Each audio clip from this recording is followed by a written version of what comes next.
Oh my god, I had a little bit of lettuce, and guess what? It wasn't that great, because lettuce doesn't excite me, nor should it excite anyone. There is nothing cool about lettuce. Period. If it's like on a hamburger between the tomato and the cheese, I like the little crunch it gives me. I like the hint of the color green being there, but like lettuce in general is not that cool. It's not that cool. That's why salads are the least interesting food, I think, imaginable. Green beans are where it's at, man. Oh my god, green beans? Oh my goodness. I had these delicious, they were like lightly broiled, garlicky green beans that were, oh my god, it destroyed my mind, and there were like flecks of bacon on there, and it actually wasn't that good. The garlicky bit, oh my god, it's so good. I mean, I like greens, but I don't like lettuce. Just the lettuces. I like vegetables. I love vegetables. Peas? Don't get me started on peas. I love peas. Peas are my shit. Frozen peas? They're okay. You cook those peas, I'll eat those peas, man. Pea soup? Don't fuck with me and pea soup, man. Don't get between me and my pea soup. I used to eat pea soup like every day on air pea soup. Little chunks of ham in there. Green. Love pea soup. Lettuce? I don't care. I don't really care about lettuce. We are in part 3 of Day 9 Daily, where we're talking about life versus MMA. We've gotten a chance to see the same thing, this queen-focused opening, getting the baneling nest and the evolution chambers, almost without seeing anything, but we have found that when things are seen, such as no third, when things are seen, such as a starport, and a transition away from using the starport in the factory, timing attacks can happen. Let's see some more coolness here. MMA is now on the ropes in this series. He's down 1-2. God, man, I hate lettuce. It's so uninteresting. Here's the only thing I like about lettuce. Here, let me get my mouth close to the microphone for you. I don't even need to show you the lettuce. Here's the good part.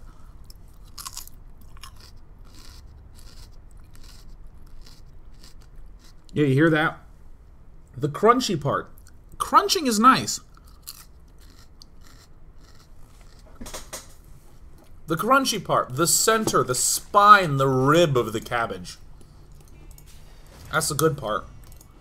Spinach, I actually really like spinach, but I like it cooked so I can get a mouthful of it and chew on a full mouth of spinach. That's what I like. Now here's something to note. If you, there's a sneeze coming on. Oh God! Life sends out his overlord this way. We've seen that Life also is willing to send out a drone scout to identify where his opponent is. On this map, it's very common to go for a command center first, and the logic is this. It's really hard to secure a third base, and on maps where it's very hard to secure a on maps where it's very hard to secure a third base, the only way to secure the third base is with a shitload of units. What's the best way to get a shitload of units? To early expand. So the harder it is to take a third, the more often we see players take risks to get up a very fast 2-base strategy. So Life just takes the third at the farthest away thing. That's really good. Yeah, so gets the third hatch, and then the usual gas before pool gets chilling speed. Alright, so what else are we looking for here? Well, Mr. Overlord's gonna head in there when? Right before 7 minutes. Somewhere like 6:15, 6:30 to try to arrive. That's a very nice time to do that. Oh, don't mind me, I'm just gonna be scouting in. Ba-doo-doo-doo. Ba-doo-doo-doo-doo-doo-doo. Oh, it's Zergling speed. Ba-doo-doo-doo-doo-doo. Queen's coming out. You know what's so great about getting such a fast third? We can pump out so much stuff. We get all the larvae. Now, even though we talked about how important queens are, Life, in terms of economy, is generally getting like 1 at a time. Occasionally 2. He's really just not going to be getting like a third one out of this. Most important to be spending your drones. Excuse me, it's most important to be spending your larvae on drones. So here he is. He's marching right on in. He's looking. Where's that third command center? Third command center is a great sign of what's to come. Oh! Oh my god, excellent. We saw Hellions. We saw Banshees. Is an all-in store? No. Nope. Very clear what Life is going to be up against. Hellion Banshee. Very, very clear. Goes straight into droning. He's already preparing a second phase strike. Here's where we actually see a deviation. Here's what I think is a very big decision in the context of this game. Life is electing to go for a layer instead of for the +1/+1. Why? Well, because, dude, he saw Hellion Banshee. Mutalisks are amazing versus that. You'll also note that Life is sparing no expense, right? He's getting spines up at every location. He's getting he's getting spores up at every location. He's getting a spore up at the join between his second and third base. That's great. Double evolution chamber goes down eventually. And hey, those Zerglings that were initially built, look at how active they are. What's the thing that you always get to scout, friends? The third. Look at him. Look at this. Look at that horse. Life. Pulling his lings so far away. Why can he do that with his lings? Because he has queens, man. 7 queens! He got one more than I actually thought that he did in this game. I thought he got 6 in almost every game. Kill me. Yeah, he has so many queens. See that out? When I got the number wrong, we changed it from 6 to so many. Oh.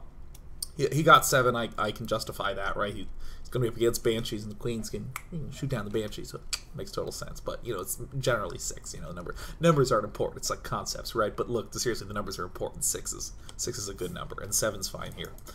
Why can these Zerglings be aggressive? Because these Queens are alive to keep back all the things. Oh, no, Overlord. Okay, we're going to chill here. A third command center should be coming anytime now. Should be coming anytime. Now, a Hellion Banshee player has some amount of time where he will be transitioning out of Hellion Banshee. Allow me to show you. Hellion Banshee is a little scary now, and then there is a long period of time where there's nothing going on.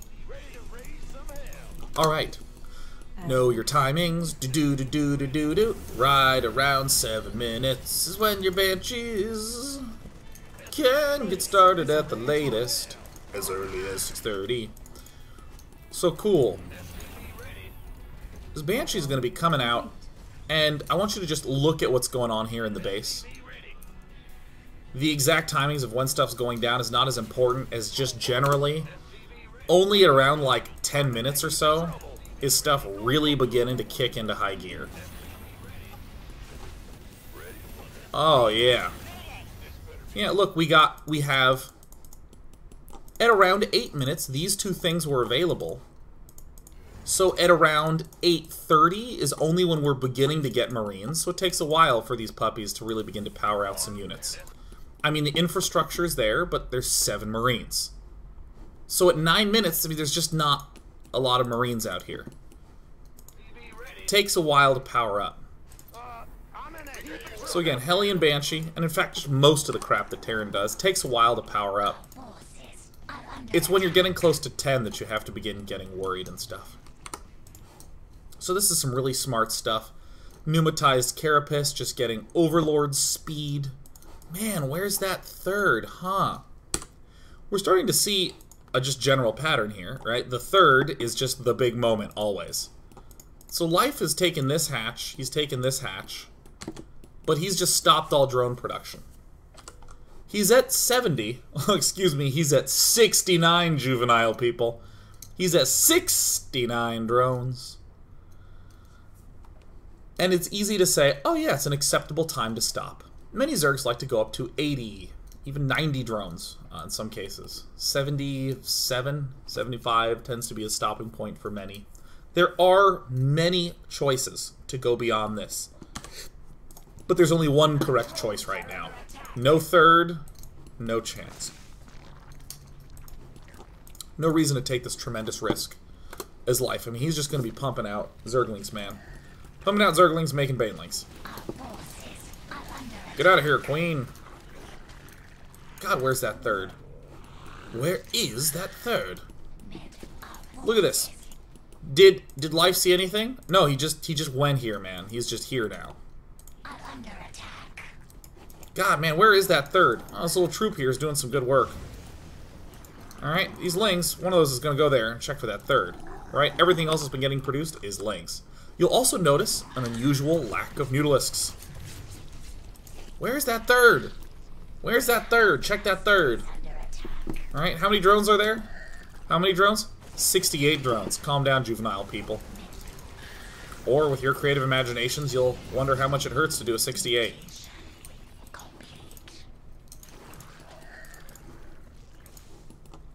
Yep. Just building stuff. Hey, look, we got a fourth base? Nope, we got a thing that builds units.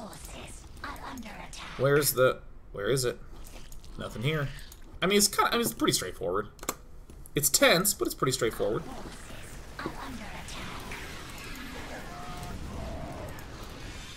When did life see the big attack coming? Like, at the last second. I think it's pretty common to see players leaving things here. And for a while, this works. Even up... I mean, there's even some Grandmaster players that will let you get away with this, that won't actually actively kill this stuff off. But here, life, all he's doing, he's checking the third. He's checking the third. He's checking the third. He's checking the third. And the third is what tells him, dude, everything's fine. Or, excuse me, the lack of third is what tells him everything is not fine. You better make units. And that's all he did. And so the fact that life didn't see this attack until the tank was shooting at the expansion is fine. And there's just the very typical life brilliant flare where he just counterattacks like crazy. He threatens to counterattack. He changes his mind. The tactics, I think, are not nearly as important or valuable as the idea that life should just be non-stop building units because he doesn't see the third base. And anytime your opponent is performing a huge attack or has failed in a huge attack, he is more vulnerable to counterattacks. Always. Who says I'm going to do a huge all-in, better make a whole bunch of bunkers? The answer is bad players. Or mind game players. So upon doing a little bit of damage, not a lot of workers killed, just some, 39 to 67. It's no doubt going to be a close fight, and if you lose this, have absolutely no shame, you played it right. It was just a control issue, and today's daily is not focused on control at all.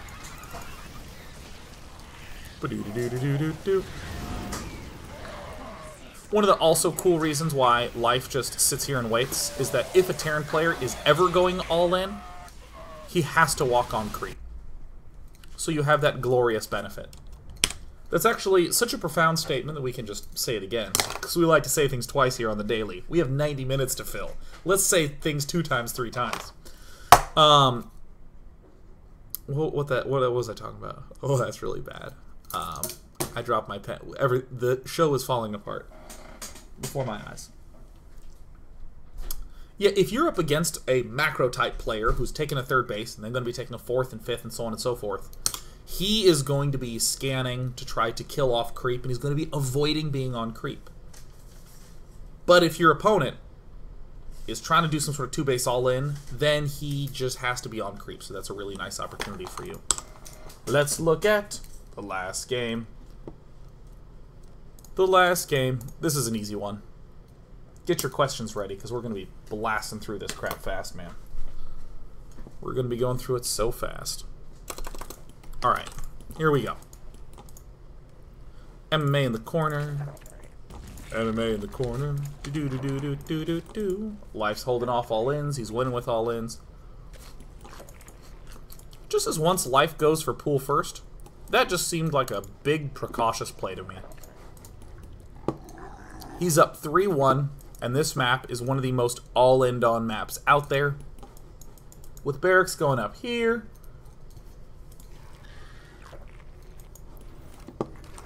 Still builds the lings and is annoying. Da-na-na-na-na-na. Die. Remember that Reaper? Well, MMA had to. Continue to be annoying. Yeah. So we kind of have a similar setup to before, where we're just getting 3 queens out. We're getting the speed out. We want to soon get to third base out. Yeah, life actually kills off 2 dudes here. He's like seeing everything. These early Zerglings, look, they just they go around. They just go around. It's so awesome. This Overlord that's getting in position, when does he normally go in? 6 something to try to get there before 7 minutes. Okay. See the 3 queens. Oh, there it is. I'm sorry. We're gonna pull it back here. When did life see that? Ah, here we go. It's with these links. Ba-doo-doo-doo-doo-doo-doo. Ba-doo-doo-doo-doo-doo-doo.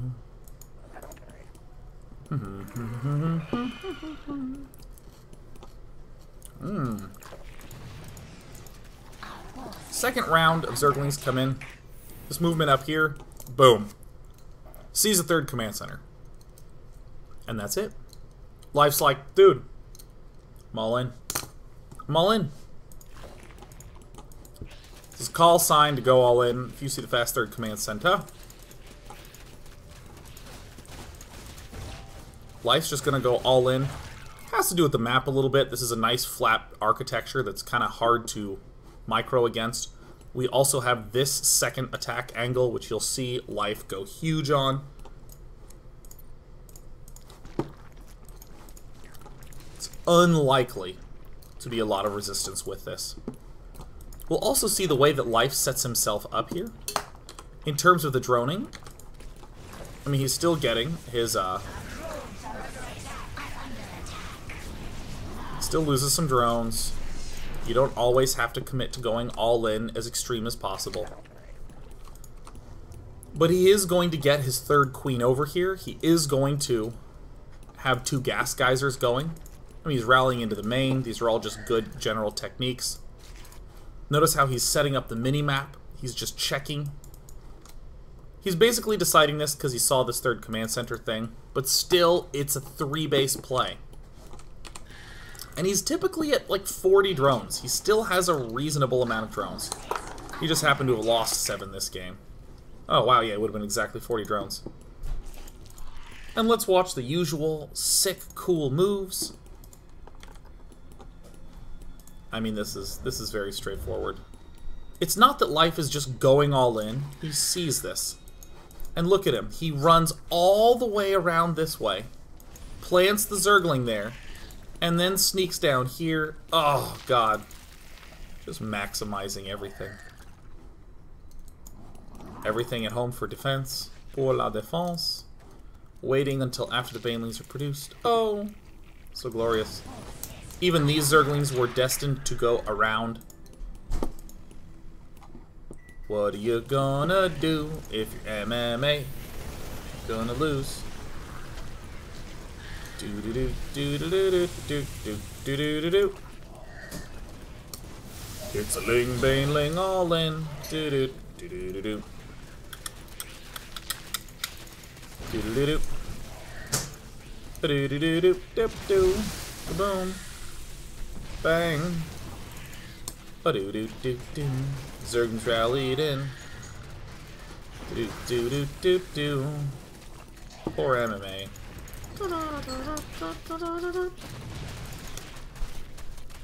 And look at all that experience that he got.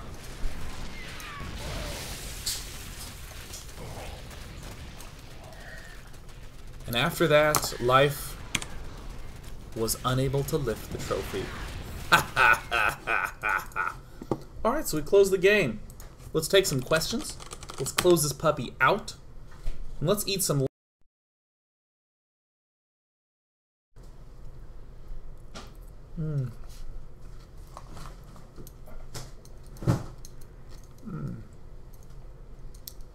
Draxus says, Day 9, what was the main differences between Life's build in part 1 and 2? If you could be more specific with that question, that would be awesome, because we covered one game in part 1 and we covered a lot of games in part 2. Okay, so Skittle says, if you were MMA, wouldn't you try to prepare to play against Life and anticipate the consistent 3 hatch and 6 queen build? Do you think that MMA would be able to think of ways to counter that by pressuring the expansions with something? I don't know what, but something. So the first thing to note is when you say, would you prepare to anticipate that? I don't know what research MMA did, but here's an easy way to screw up in a tournament. You see something that you've never seen before, like a queen-heavy style that really delays the layer, which is kind of weird. And then you try to make something up and wing it on the spot. Because if you're Life, you have been doing that like every single game for probably hundreds and hundreds of games leading up to the tournament. So you're going to be able to deal with all the most reasonable stuff. Oh, so the question is, what would be the ways to pressure the expansions? I think that probably the best things to do are more just stable play. Like, I think that playing reasonably and stably and okay, so here's the big weakness that I think that Jesus, I'm saying everything wrong. Here's the big weakness I think Life's play has, which is a kind of basic weakness. It just doesn't have air. You don't have any Mutalisks. So we saw the one game where Life really lost badly. It was to great drop control. And I think that dropping and medevac usage would probably be a big strength in that position. What else do I think would be a solution? I think that probably just totally really standard straight up play would be good. Hellion Banshee is probably going to be just excellent against that. Yeah, I think that the reason it looks like MMA was losing is because of one, MMA kept getting scouted and then just hard all in as a result. And the second one is that MMA kept trying to batter into the style, which is inherently a very please attack me kind of style. So if I were to go back in time and know lifestyle, I'd probably just play more Hellion Banshee. I might try to be doing more interesting things with medevac drops, like what Taja did in the previous series, and just playing really normal. Really, really, really, really normal. Because that's one of the big benefits of going Hellion Banshee, is you don't have to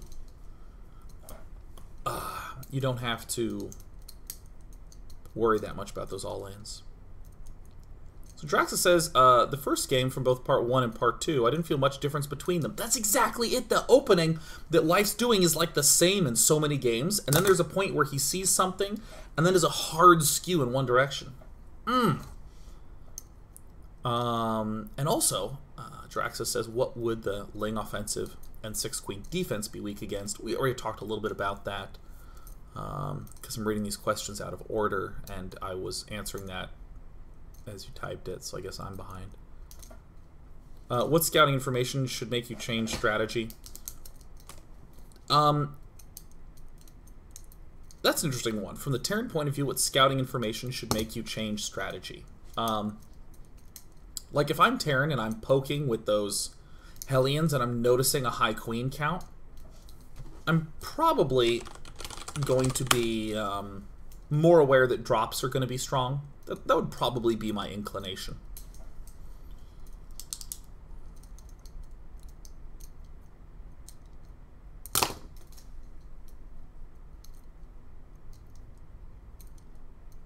So Micah3928 says, what I've seen Life relies on is Zerglings and Banelings for almost every game early defense. Why wouldn't MMA know this and play heavy air units? Which is 2 questions. So why wouldn't MMA know this? I have no idea what MMA is thinking. I don't know. You can ask MMA. For the second one, why not go heavy air? Heavy air is just generally really bad against Zerg, so you have to be careful when you're trying to play 2 into what the weakness is. I think getting something as simple as a Banshee without cloak would probably be my prime thing.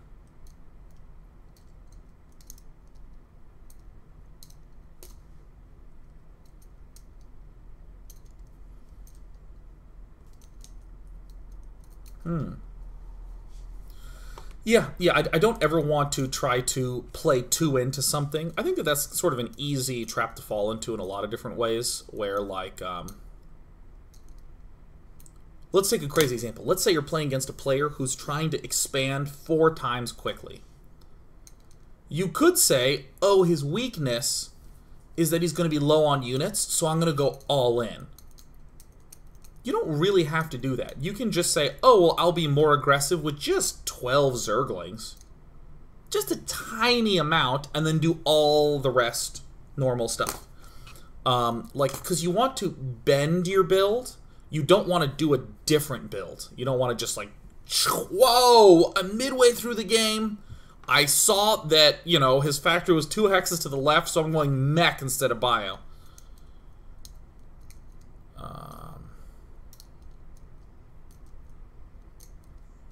One more question. God, my hair's so poofy.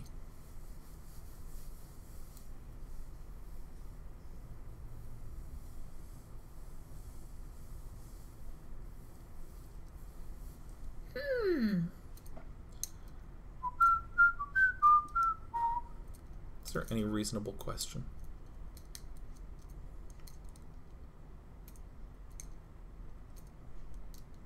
Skittles501, what a beautiful question, says, with Life's winning Blizzcon, do you think that this style will be something that Zergs will be inclined to adapt? Or is it more of a one-off style that just worked? I definitely think that it is just a solid style that you can just do. And should be really great. It doesn't have any inherent, like, there's this tricksy weakness that, you know, there's this one trick to losing 15 pounds of tummy fat. You know, I don't think there's any, like, little, sneaky, weaky thing in there. Yeah, I don't think there's any big apparent weakness. I think that for many people it'll be hard because they have to rely on really good Zergling and baneling positioning and less on just having the mutas. That's it. All right.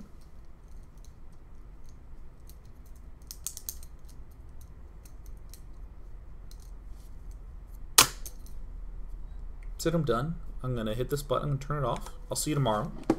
I'm not doing anything on Thursday and Friday because it's Turkey Day.